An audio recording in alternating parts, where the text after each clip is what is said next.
Welcome to the Commentary Magazine Daily Podcast. Today is Friday, January 9th, 2026. I am John Podhoretz, the editor of Commentary Magazine. With me, as always, executive editor Abe Greenwald. Hi, Abe. Hi, John. Senior editor Seth Mandel. Hi, Seth. Hi, John. Social commentary columnist Christine Rosen. Hi, Christine. Hi, John. And joining us today, commentary contributing editor and Grand Cheese and Big Poobah, or Big Poobah and Grand Cheese, at the Foundation for the Defense of Democracies, Jonathan Schanzer. Hi, John. Hi, John. Jonathan, we are having you on, not because we don't always love to have you on, but because, of course, one of potentially the most important events of the 21st century might be unfolding and happening right before our eyes in Iran. And this, of course, is a major subject and focus of the Foundation for the Defense of Democracies, and a matter that has been a focus of your studies in the Middle East for most of your adult lifetime. So let's go to this question, which is, what is it that makes what has been going on in Iran this week in particular different from the protests of 2022 or the protests of 2017 or the protests of 2009 in the wake of the apparently stolen election that, led to the so-called Velvet Revolution that didn't go anywhere? Why are we to look at what's going on and say this really might be it for the regime? Okay, so all really good questions. I think start with 2009. That was the moment where you had hundreds of thousands of Iranians coming out into the streets. And this was, I think, the big moment, right? It was right as we were heading into the nuclear challenge by Iran.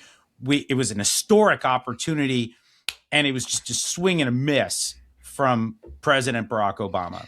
He basically decided to throw the Iranian people under the bus. They had every right to be out there protesting against their oppressors.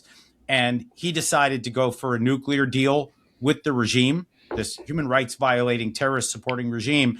And it was an historic missed opportunity.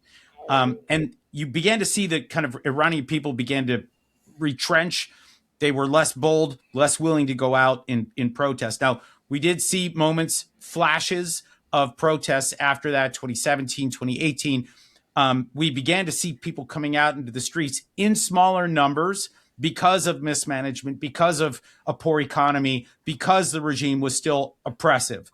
And in some ways, what we're watching is a continuation of those protests. There have been something like 8,000 of these protests since that time period. We track them at FDD's website, and it's just amazing when you see that trajectory. It has been a consistent theme inside Iran that people are still coming out and challenging this horrific, autocratic, kleptocratic, theocratic regime.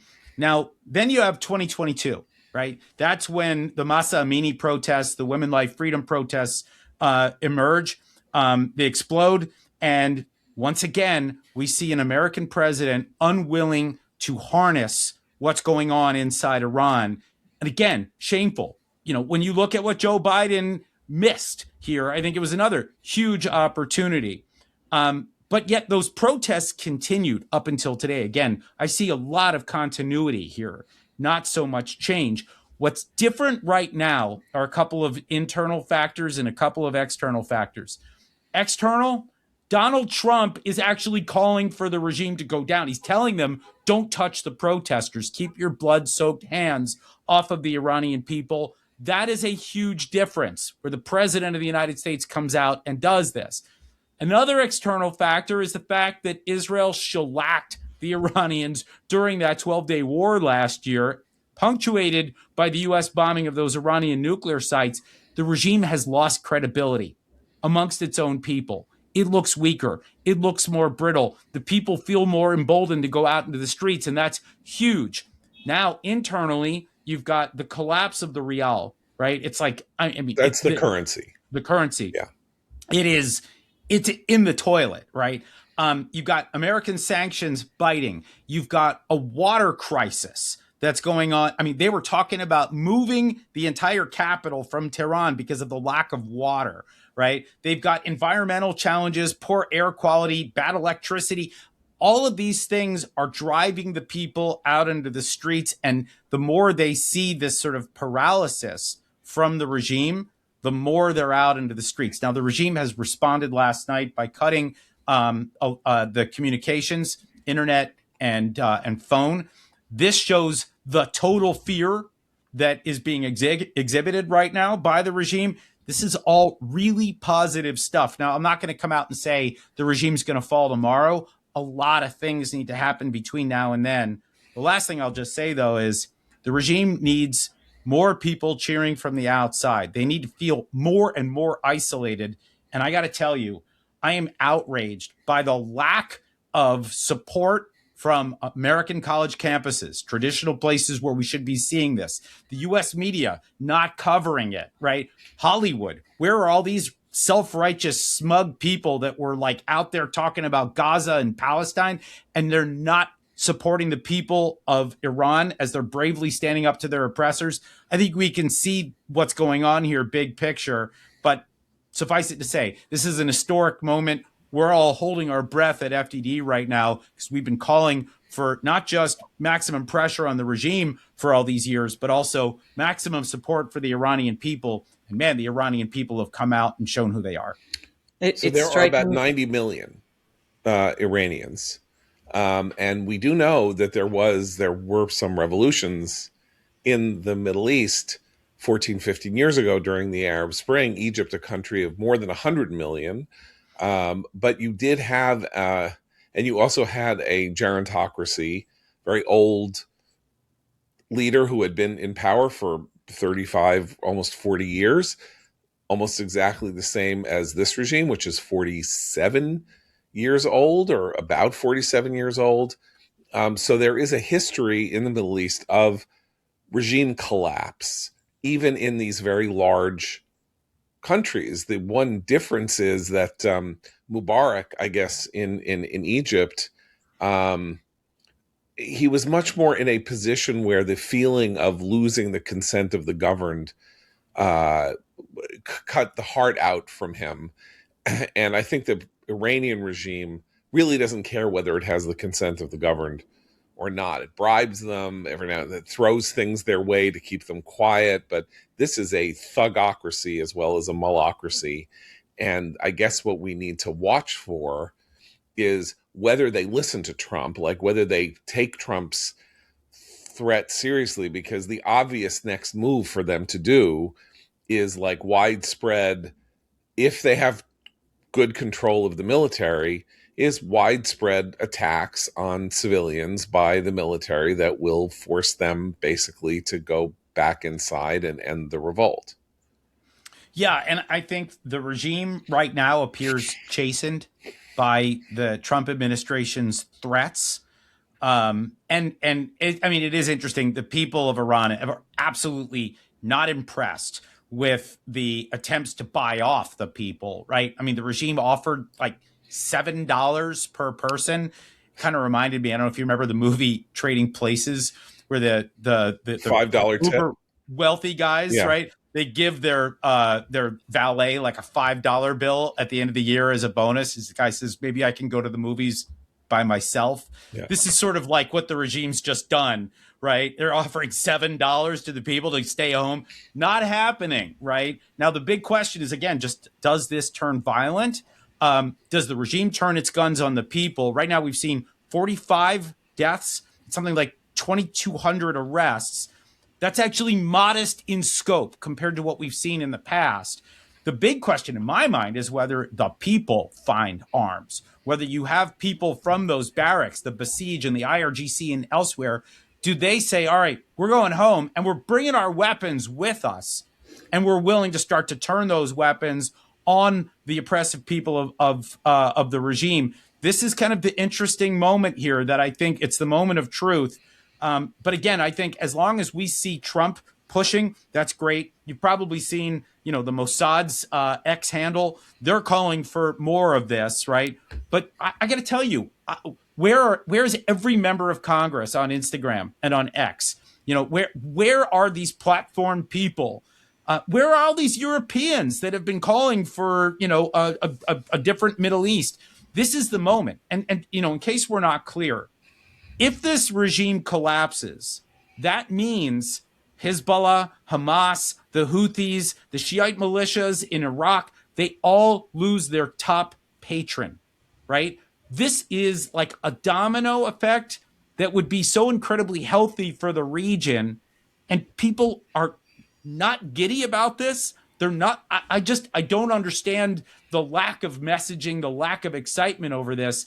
This is, as you mentioned, John, at the top, this is an historic moment for the entire Middle East, maybe the world. Could I ask a question? Because the coverage, as you correctly note, has been so sporadic for each of these sort of mini revolutions going on internally in Iran in terms of the coverage, particularly here in the US. One of the things that I've seen a lot of in the last few days are at the local level, not just in Tehran, but in cities and places all over Iran, torching local official buildings.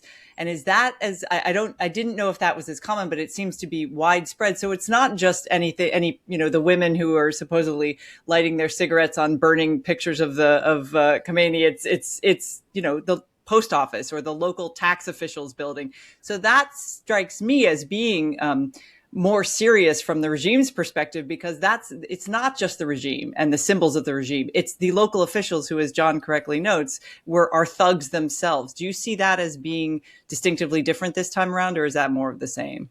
No, I think it's significant that we're seeing more of that right now. In other words, it's the trickle down from the regime to the local enforcement level. Mm-hmm. That's important. That the symbols of local enforcement are also being challenged. But I mean, I got to tell you, there's some other really interesting symbols to watch. One is the town of Mashhad, which is where the supreme leader hails from. We're watching a huge amount of activity there right now. That's interesting because that was always seen as kind of a bastion of support for the region. I'm watching that. There's some really interesting photos that have come out, and Starlink is kind of working overtime right now. Unclear whether Elon Musk he's not messaging about this. It's been actually kind of interesting. We should just quickly explain. Starlink is an Elon Musk global internet system that can bypass or can be used if it's turned on and accessed in the right way for anybody to reach the internet. It's how your car, or certain types of people have, how their car can talk to the internet. And if Musk has turned Starlink on over Iran, this bypasses the ability of the regime to shut down internal communications that they cannot themselves listen to, pay attention to, or control. Yeah, and according to my Iranian colleagues at FDD, some terrific guys, by the way, that everybody should follow, Behram Bentalablu, Saeed Ghassaminejad, the thinking anyway is that Starlink's turned on, whether it's sporadically or full time, but that's how a lot of these images are still getting uploaded despite the crackdowns. And one of the images that I saw, which was really jarring, is this woman kneeling in front of a motorcycle gang of the IRGC. And it looked just like that man who was standing in front of those tanks back during the Tiananmen Square showdown. You get chills just looking at these two photos side by side, just hoping that we're watching something as historic potentially unfolding right now in Iran. So, Jonathan, I have a question.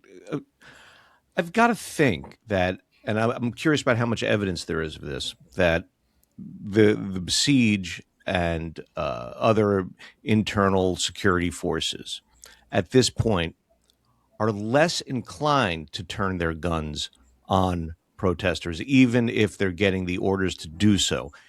Are there reports of that happening? Because that can be a kind of tipping point in these situations. It's a great question. Yeah. I don't know how to answer that. What I will say is that we're not seeing a huge amount of this right now. I mean, 45 deaths is a lot, right? But this has been going on now since December 28th, right? So you're talking about day after day after day of growing protests, larger numbers coming out. The intensity is growing. And yet the regime has kind of kept a lid on this. 2,200 arrests last I checked. Also, not massive, right? When you think about a thug regime like this, you'd think that they wouldn't care about killing. They wouldn't care about arrests. They wouldn't care about repression. You're watching a more delicate approach. Some of that, I think, has to do with Donald Trump's warnings. Some of it has to do with, I think, the fragility of the regime writ large. I think they're afraid. I think they don't know what's coming next. That if they crack down harder, it might elicit a nastier response from the public, and you'd watch this kind of downward spiral. But I will say, again, I think the moment that we're all waiting for is where you see the besieged, you see the local army, you see people that, even if their weapons are not impressive, having them take them from the barracks, bringing them home, and then actually using them on the regime. That's the moment that you see that kind of flip, because it's not like we've been providing a massive amount of weapons or support. We should have been doing this and preparing them all the way through this process since 2017, 2018, et cetera. The Israelis may be, Azerbaijan maybe, but there's a lot of gray area right now where we can't quite see the full picture. All I can tell you is the fact that this is happening is just making me downright giddy. We should also, there's got to be, although it's hard to quantify, there's got to be a way to express Israel's role in this, not on the ground, arming people, but in giving the regime a black eye the way it did during that war. The main thing, obviously, yes, is Trump. If the United States has just attacked Iran, that's the big one, obviously, in terms of having a threat that the mullahs might actually listen to. But there is the idea that when you puncture the seeming inevitability or impermeability of something, the fear dissipates in a way, and you can sort of feel it in the air, right? That's not something you can measure, but isn't that kind of what we saw in Syria? That Iran was brought to its knees, Hezbollah was brought to its knees, and suddenly the guys who had been trying to oust Assad drove all the way to Damascus, and out he went. There was this feeling that something had collapsed and that people could push harder at the regime, that it was vulnerable in a way they didn't see it be vulnerable for. Is that comparable at all to what we're seeing in Iran? 1,000%. Just to be clear, when that war broke out in Iran in June of last year, the people had to go into bomb shelters, right? They had to go to ground, right? They have not experienced anything like that, I think, ever during the period of the Islamic Republic since 1979, right? This was like a shaming of the regime. They were defenseless, right? The Israelis knocked out all their air defenses and dominated the skies over Iran for 12 days before Trump came in with Midnight Hammer and took care of additional business.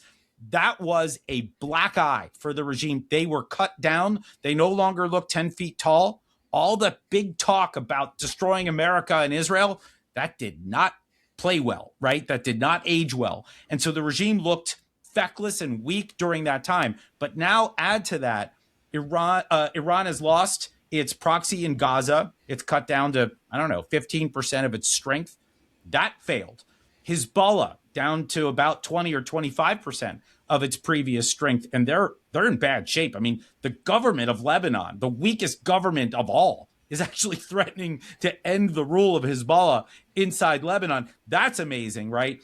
And you see, and by the way, the Assad regime falling, right? Another just debilitating gut punch to the regime. And then don't forget what just happened a couple of days ago with Maduro getting kicked out of Venezuela. This is a regime that was doing money laundering and illicit trade with the Islamic Republic. So another ally lost. You look around the world, and Iran looks more isolated. Oh, by the way, don't forget, the Russians and the Chinese failed to come to Iran's assistance during that 12-day war. So they don't look like they've got any friends within what we call the axis of aggressors, right? This group of countries that are against the United States and the West. None of it is working out well for the regime right now. I want to connect three dots to suggest what else might be operating here, or see whether you guys agree with this theory. So in 2020, the United States assassinated Qasem Soleimani, the leading figure in Iranian terrorist activities abroad. IRGC Quds Force. The Quds Force. In 2024, the Israelis assassinated in the middle of Tehran Ismail Haniyeh, right, in an apartment in Tehran. And last week, the United States landed in Caracas, extracted Maduro after an intensive intelligence operation that made sure for months that we knew where he was, we knew where he went, we knew once we were able to do the green light that this could be a snatch and grab that took a couple of hours and then he would be out of the country.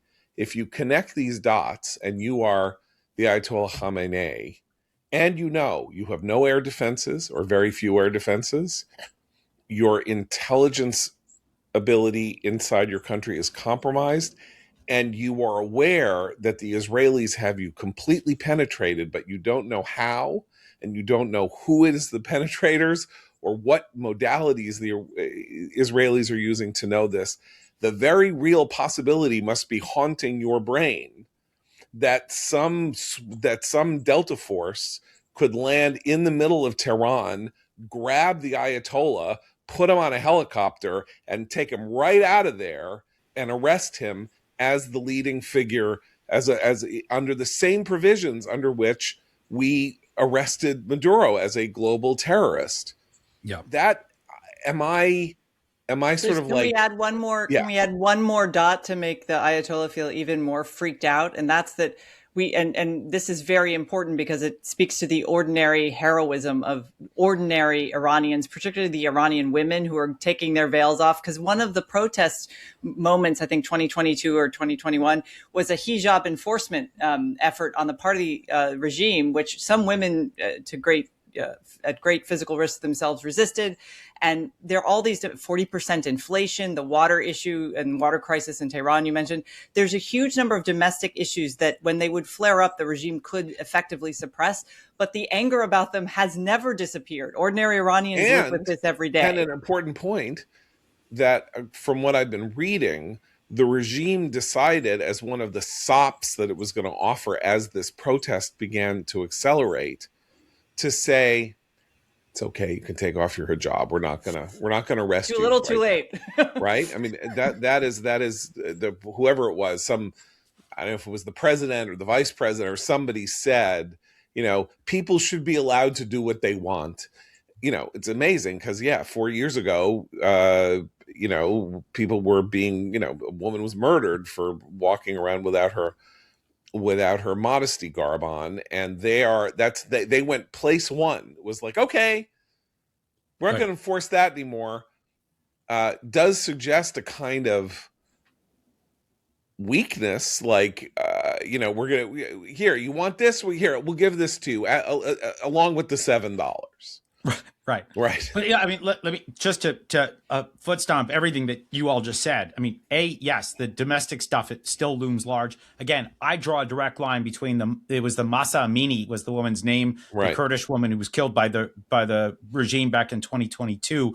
She was arrested for immodestly dressing, and then she was beaten and killed in prison. And this set off this massive, additional wave of protests building on the several thousand that had already taken place over the previous 4 or 5 years. So again, I see continuity throughout all this. There's been a steady low flame that has now gone higher, and the regime is concerned about this. But then, John, to your point, I would say that Ismail Haniyeh, I would say that Qasem Soleimani, but I would actually add more to that. I would talk about the attack that the Israelis launched in Doha on September 9th of last year, right? The ability to target specifically in a place where no one saw this thing coming. American air defenses did not even intercept this. Remarkable, right? On top of that, you can look at what the Israelis did to Hassan Nasrallah in Lebanon, a key advisor to the Alta-Khakir, supreme leader of Iran, right?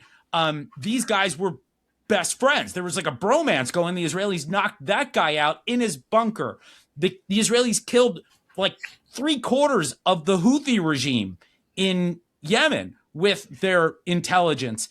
If you're the supreme leader and any of the people in his inner circle right now, you are plotzing. You're starting to get a little worried here. You're starting to think like, okay, the walls are closing in. And by the way, Trump's willing to do this against, Soleimani. He's willing to take out Maduro. These guys are all operating special forces full bore. How much time do I have left? And I like that. So this is a very important thing, which is American leaders, although, as you say, shamefully and bizarrely, Obama and Biden both did not even use the bully pulpit to say, we stand with the Iranian people in their efforts for freedom. We will do whatever we can to encourage the freedom. We want this regime to go away. They didn't say it. They didn't mean it. They didn't want it. Obama wanted to bring Iran into the community of nations by, in sort of weaving them into a treaty position where they could be brought back instead of being a rogue regime. So there was this wonderful liberal progressive president turned his back on this suffering population of a country that had murdered or had killed at least 1,000 American servicemen in Iraq in the course of the war against Iraq. Trump comes along and says now, last week or 2 weeks ago, when he said, don't do it. Don't you go fire on these protesters. I am not going to let that happen. What has Trump done?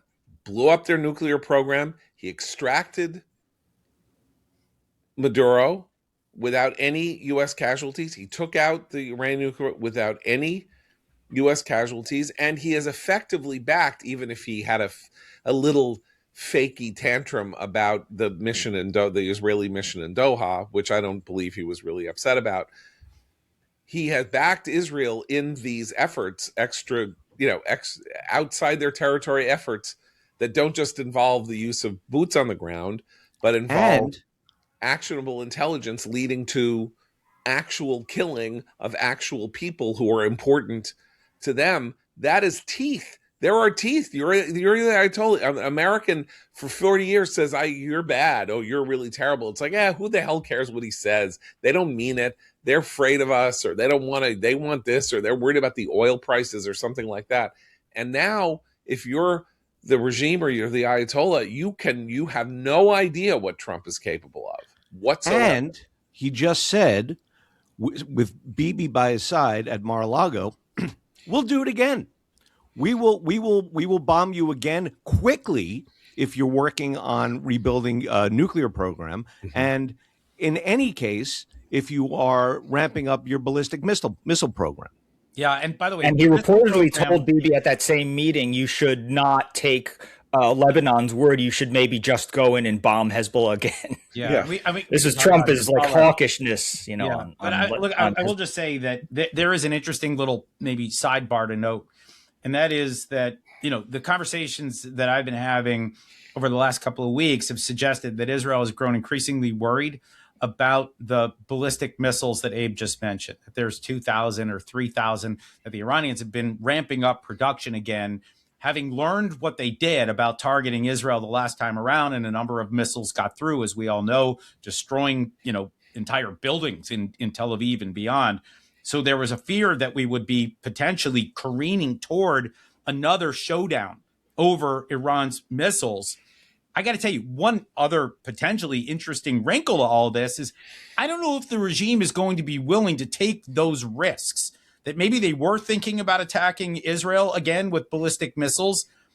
As you're getting inundated with protests at home and people are burning local, like outposts of the regime and challenging like the symbols of the regime in Tehran, are you willing to take that risk? Are you willing to also engage in, offensive activity? Now, we know that as of yesterday, there was a reported cyber attack. Cyber's different. There's low cost for the Iranians to do this. From a kinetic perspective, I think they've got to be nervous. And I think, again, this is all redounding to Israel's benefit, to America's benefit. I need to be, a little level-headed here. We still have a long way to go in order for this to do what I hope it does, which is to bring down the regime. We don't see real leadership emerging yet. It looks like it's all being organized at local cells. It's pocket by pocket, but it's all growing. Also interesting, by the way, that I didn't mention, the crown prince, exiled crown prince, Reza Pahlavi, came out and called for people to join. That apparently augmented the numbers. So in other words, you have now another external player pushing for bigger numbers and more unrest. So fascinating all around.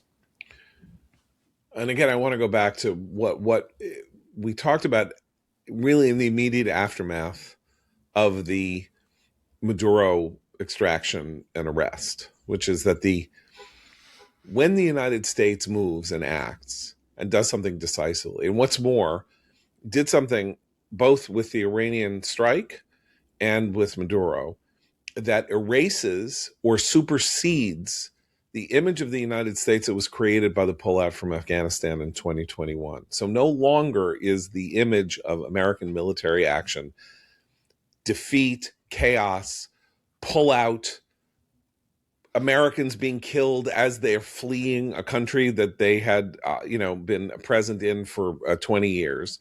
We now have pristine 37-hour air mission that levels Fordow, and we have this astounding multi-plane, multi-agency task force assault on Venezuela, in which not a single American was killed, in which 37 people were killed defending Maduro, all of them Cuban, thus actually making the point that this operation wasn't just against, Maduro. And the American military, sort of like what has happened with Israel over the last 2.5 years, despite all of the terrible publicity and the way people talk about Israel and all of that, like, it is what Pete Hegseth said, maybe, not as elegantly as one would wish an American official to say it, but like, this is the FAFO world. Like, don't test Trump. If he says don't fire on the protesters, don't fire on the protesters. And then you are giving space for things to happen that have not happened there since 1978. Yeah. And and I got to say, the fact that it's Trump doing this right now, it's like a little bit mind blowing to me, right? When you think about the two other presidents that have this track record of like advocating for social justice and Lord knows what, right?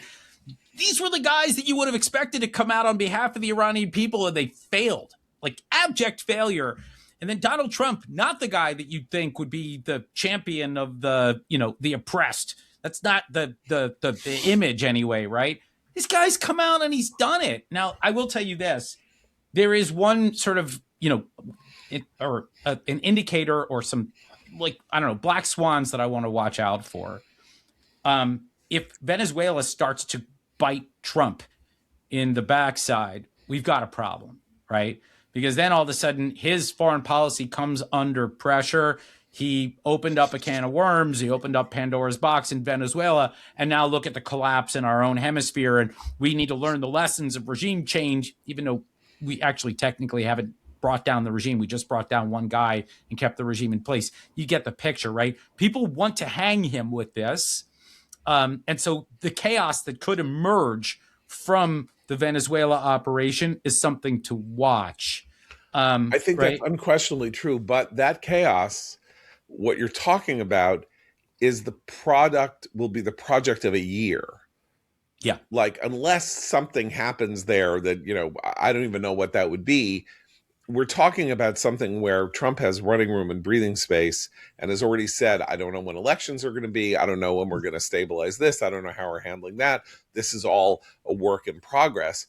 We're talking about a revolt in Iran right now. Well, no, but John, I would say just, there are things that can go wrong over that year that would hasten the chaos, right? I mean, I'm not denying that, but all I'm saying is, there are real world events happening as we are speaking, with hundreds of thousands of people in the streets. Now, again, it's a population of 90 million. It's a very big country. This is not just a bunch of people in the Capitol who are, going to sort of like take over the president's palace, or or make sure that the military stands down and doesn't fire on them in a crowd. It's a much more complicated situation than that, but it's happening now. A lot of the decision points that are going to be facing the administration, the Ayatollah, the Israelis, whoever, are going to be in the next 4 to 6 to 8 weeks at the longest. And I don't think Venezuela blows up in that time period. I think the Trump. Well, I hope it. By the way, it doesn't. Right. I hope nothing. I hope it all goes smoothly. Right, of course. I think we should expect some bumps along the road, because you got the Chinese, you got the Russians, you got if the Iranians are still around, the Cubans. They would all like to, kind of put a stick in the spokes and make things go sideways. But I think you're right. The immediate opportunity for the U.S. But again, where are the Europeans in all of this? Where are those Western champions of democracy that are that are saying, hey, this is a great opportunity, not just for the people of Iran to take their country back, right? Because it's been occupied since 1979 by a crazy, nutball regime. And so here's this great opportunity for, for the world to give Iran back to the Iranians, and to potentially bring the temperature down across the Middle East, because the Iranians have been so involved in the export of terrorism and violence and mayhem around the entire region. I mean, again, the opportunity here, I don't think people have understand it enough. By the way, I think I mentioned this before, but even the way the media is writing about this, and I know that there's lots of different media these days, and there are good people out there podcasting about this and writing in their Substacks. But where's the Washington Post on this? Where's the New York Times on this? I mean, where's the mainstream media that should be out there, calling for us, for Trump to do more? Right. There was an incredible thing in the BBC, right? The BBC had this, was being questioned over where are they and why aren't they publishing some of these great images and videos and things that are floating around. And one of the guys at the BBC responded on Twitter that, look, you have to verify these things as a news organization. Right. We're not on the ground in Iran. We're not, so and it's like, do you listen to yourself? Like, how 50 videos of flooding tents in Gaza a day you put on your website a day, and how many videos during the 2-year war were either AI or staged, or a lot of stuff that came through was just BS, right? I mean, let's just put it out. And the BBC was publishing all of this stuff and then going, well, we report, you decide type of stuff. And now they're saying, well, we have to be responsible. I don't know exactly where this video came from. I feel like it's an admission of, again, it's like an admission of fault in their coverage of the Israel-Hamas war. It's it's practically, it's almost exactly the opposite. That the reason that they are not covering this the way that they're covering this is because it dovetails with the idea that Donald Trump's actions in Venezuela have had a net positive consequence in terms of emboldening people in another faraway country of which we know little, where he had another foreign policy and military success just 6 months ago. And they are not going to focus on this unless they are beaten about the face and neck and compelled to. But John, that's part of it. But I just want to make the other part of this is they were like this before Trump came in. Well, of course. There's a related point here, which is that Jonathan mentioned where are the campus protesters, and I don't think we need to beat up on them a little more right now, because it is absolutely not surprising that there are no campus protesters coming out in favor of the Iranian people now. They have spent years protesting in favor of the Iranian regime and its proxies. They have come to protests with flags of the Islamic Republic. They are paid and organized by groups that are funded by allies of the Iranian Republic. The only protests I've seen in the recent days are against the extraction of Maduro from Venezuela. So to put it to make put a sharp point on this here, what's revealed is these protesters are purely, and this goes for the BBC and the press as well. And yes, they're not covering it because it makes Trump look good, but also because they cannot come out against an enemy of Israel. They are not on the Iranian people's side. They are on the regime's side because the regime is an antagonist of Israel. There were pictures at some of these protests, right? People in London, somebody brought actually a picture of Khamenei, right? I mean, literally held up the guy who is ordering the crackdown of these protests, his holding up his picture like on a banner. Well, look, here in New York last night at an Orthodox, outside an Orthodox synagogue in Kew Gardens Hills, there was a pro-Hamas demonstration, neatly timed to the week following the inauguration of the weird communist, semi-Islamist, anti-Semite Zoran Mamdani, a test of the early question of how Mamdani would treat such a protest. People chanting in favor of Hamas, the murderer of 1,200 people on October 7th, the wounder of 3,500 people on October 7th and October 8th, the takers of the 240 hostages, over the course of 2 years, all of that. And that's who the protests. Those are the protesters.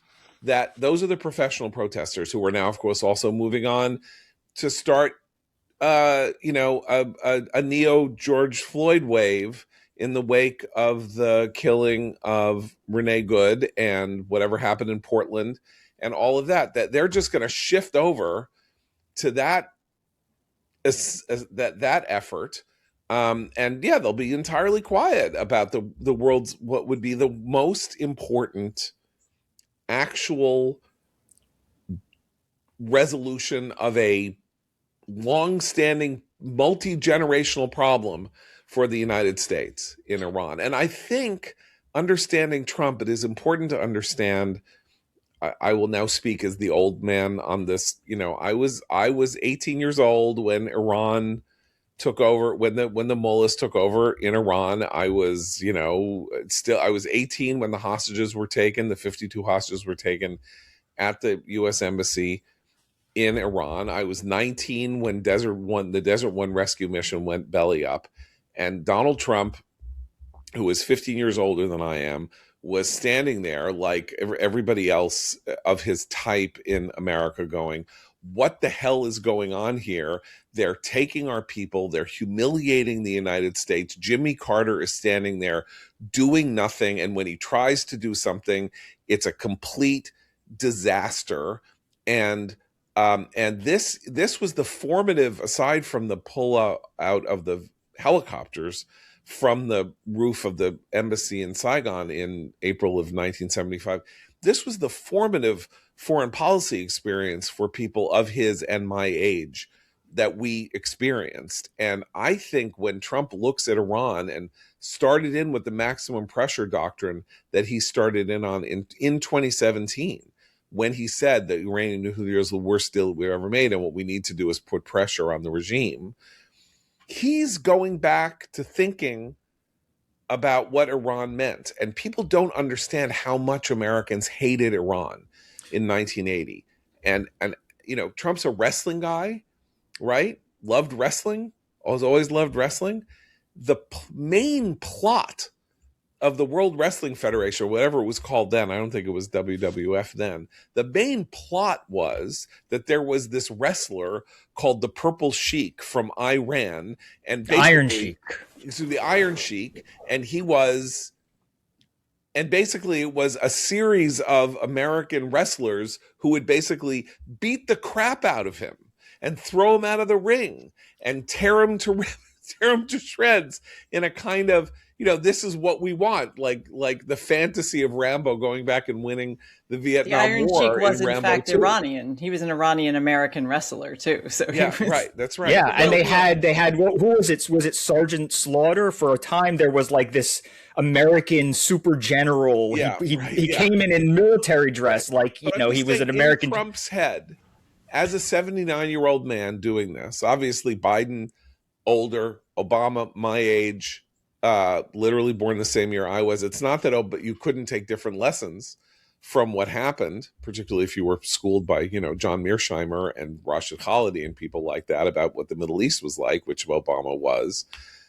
But what was it? What is it? This was an originating American humiliation, and he is now in a position and has shown himself willing with the strike on the nuclear program to provide some kind of cosmic payback for and it's the same regime.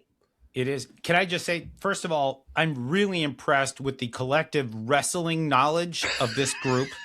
I don't know if I would have expected that from this crowd, but I'm truly impressed. Look, I think two other just things that I would want to add to what is I think what's driving Trump. I mean, one is the politics played well, right? Obama signed this disastrous deal. It was not good for the United States. It weakened us on the world stage. And he came in. I mean, you remember Trump. And Americans didn't like it. They didn't like it, right? 65% of Americans opposed the JCPOA. Yeah. Yeah. And he saw that political moment. And it was actually, that was one of the key talking points of his first, successful run for president, that he actually harped on this as a disastrous deal. I don't think he read every page of the JCPOA as claimed, but still, I think he was able to take advantage of this. The other thing that I think, I think we just need to give a nod to it. Not that this is the dominant factor, but the Trump Bibi bromance. And I understand that there's still some issues between them and they occasionally disagree, or maybe more than occasionally. But I think they both sense that they can make history here. And they have sensed that for the first term and the second term. That explains the bombing of the nuclear facilities. It explains Israel's coordination on day 61 after the 60-day deadline that they go in and they invade Iran. There is a certain amount of mutual understanding between these two men who I think really want to go down as historic figures. And I think if they keep at it, they're well on their way. I just want to move quickly, and Jonathan, you will excuse us if we're in a position where we're talking about stuff you may not want to get into. But I want to talk about some of the mail that we've gotten in the last 24 hours here at the podcast about our program yesterday, in which we talked about the killing of Renee Good and our own interpretation of what was going on that led us to give the benefit of the doubt in some ways to the ICE agents who shot and killed her. And it's very interesting to me because we've gotten dozens of emails from people who are very strongly object to that perception. And about it, what strikes me as interesting is that it is almost like reading very literate emails about the football team strategy that you are really angry about when it lost the game, or you think that the refs made a bad call or something like that. That people are watching these videos and they are becoming forensic scientists saying, you see, the wheel was turned this way. There was 1 second. All he had to do was jump out of the way. And so why did he shoot? And we need to do this. And if you think otherwise, then you're just a partisan hack. And I like the podcast, but you're just a bunch of partisan hacks. And I'm really disgusted with you and all of that. And I just want to say, with all of the goodwill in my heart, the hell with you, because there's nothing partisan about what I see and what we have been talking about. My understanding of what law enforcement, the history of judicial rulings on law enforcement, the regulations involving how law enforcement acts when law enforcement people is under threat is a subject that I have been intimately a student of for 25 years or more, in part because of jobs that I've had that led me into this place. This is a very, very horrible, tragic case. Can I add something to that, John? Which is that whatever the ICE agent saw, it's not what all these people are seeing on Twitter.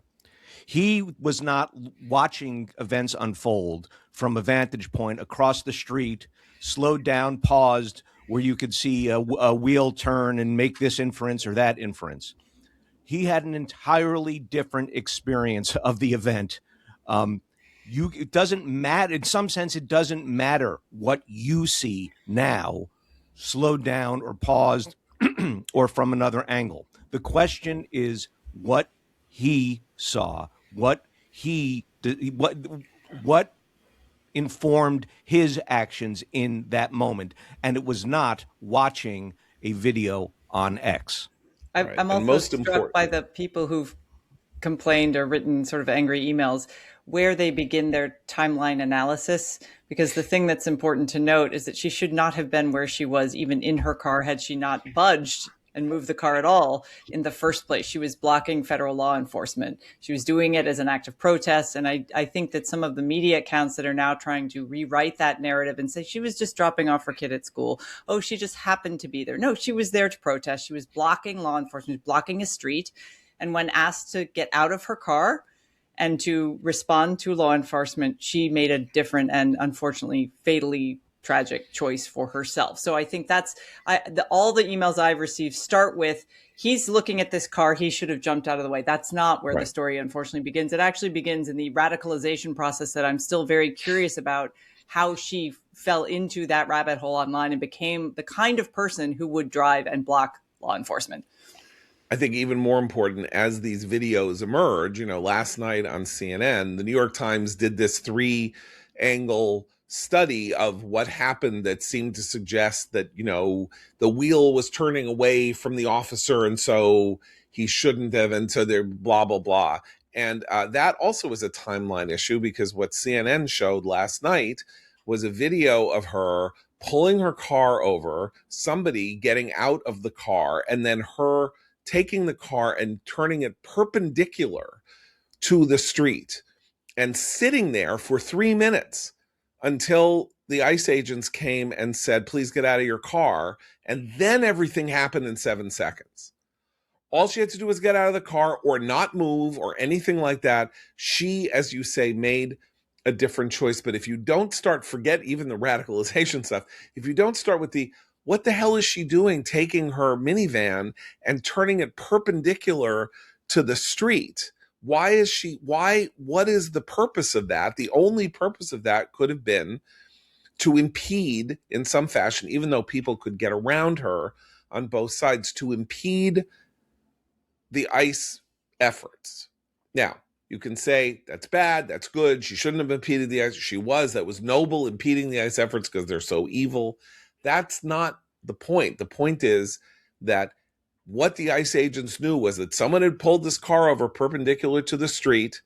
Something untoward was going on. They go over and say, so one of them somebody puts his hand on the handle, and then she makes the choice to try to leave the scene.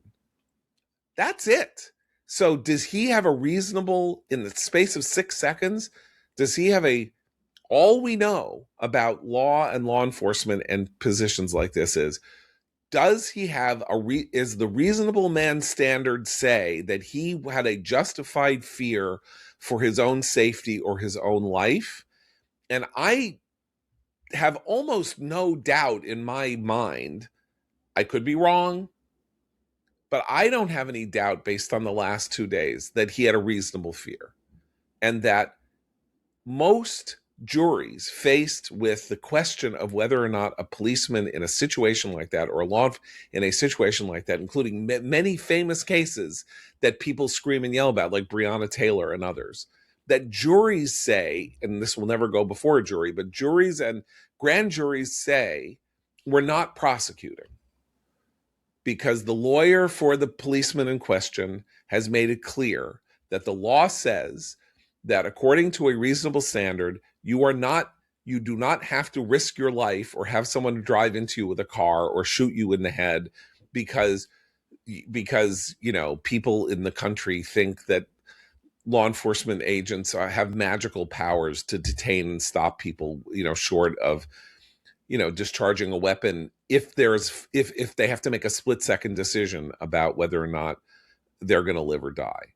So that is a deeply held, and I don't want to describe myself as learned or educated or anything like that, because that sounds vain, but this is 25 to 30 years of writing, thinking, reading about this, particularly in New York under Giuliani, where there were a lot of controversies about this, and I had to write about it daily for the New York Post editorial page, where I was its editor.